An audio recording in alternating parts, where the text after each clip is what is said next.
My name is Asterios Lialios.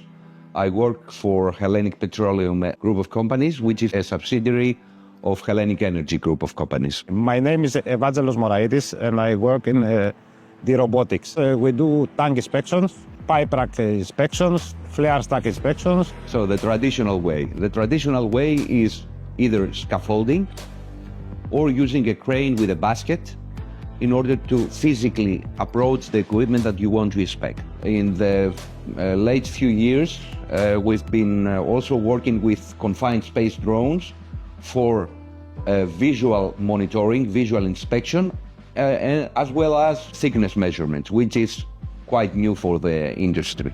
I believe it's going to be a major game changer and a very important tool. Using a drone is inherently safe when compared to working at height or entering a confined space.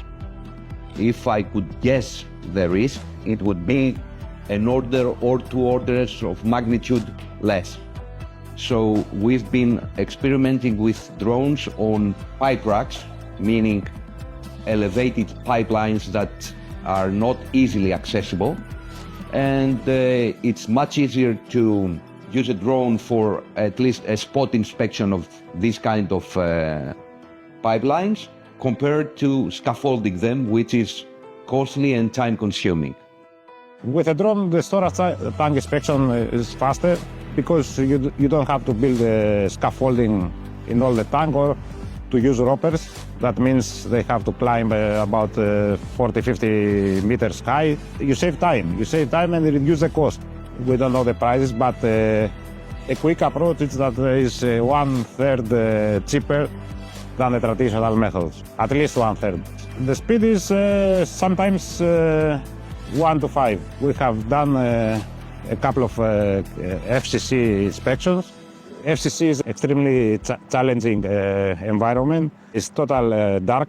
In this, it's very difficult for a person to go inside and inspect it. But with HELLENiQ, we managed to do the inspection in 1.5 hours. There's no comparison on the time and safety.